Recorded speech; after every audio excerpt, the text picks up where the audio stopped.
Most people know by now that a Ferrari F40 or a Ford Fiesta XR2i isn't as fast as they were initially led to believe, but with modern cars it's a lot more hazy, which is why I'm going to expose some of the top modern cars which are a lot slower than people actually think.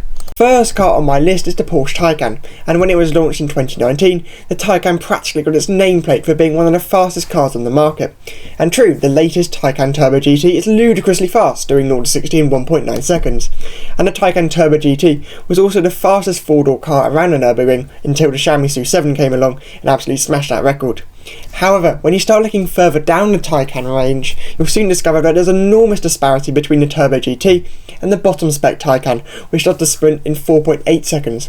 By comparison, a run-of-the-mill Model 3 long range does the sprint in 4.2 seconds. Next on my list is the Rolls-Royce Cullinan. Now, a lot of you are going to say it's not entirely surprising that a brick-shaped heavy SUV isn't all that fast, but please do bear with me for 1 second.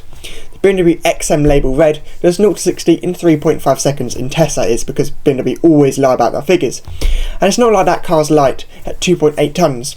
The Cullinan weighs 100 kilos less at 2.7 tonnes and is also assisted by a monstrous 6.75 litre V12, producing 600 horsepower in the top spec Black Badge edition.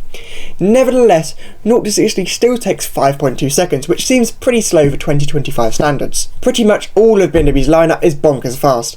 The BMW X6M, for example, does 0 to 60 in only 3.4 seconds, which is absolutely crazy. One M car in particular, though, slips through the net, and that's the M135i. In CarWow tests, it did 0 to 60 in 4.6 seconds. Compare that to the old M140i, which was launched in 2016, and that car did the sprint in only 4.5 seconds in a CarWow test.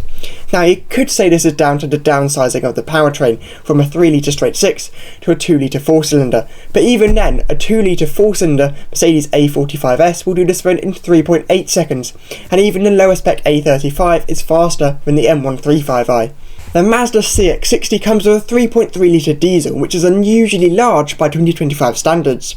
You might think then that a car with such a large power plant is bound to do 0 to 60 in around 5 to 6 seconds at least. Well, the answer is actually no. 0 to 60 takes a rather lethargic 7.4 seconds. The thing is, Mazda actually say the reason they put such a large engine in the CX-60 isn't in fact to improve performance, but instead to boost fuel efficiency.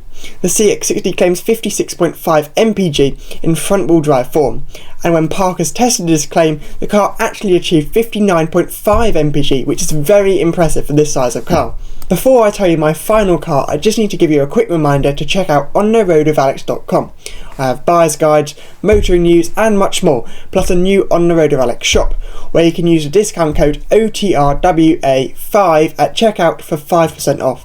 Anyway, that's all my promotion done. Let's find out what my final pick is. My final car on this list is the Lexus LC500. This car has been recently discontinued, but I'm going to include it on the list anyway.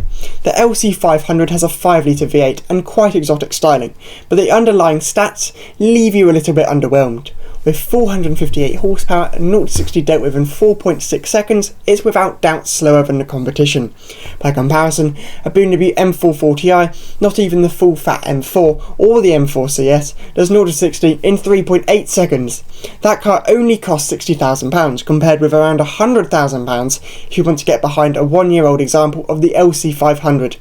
Admittedly, the 5 litre V8 in the Lexus is a gem, even if it isn't all that fast. That's all for this video. If you think I've missed out any other cars, please do tell me in the comments.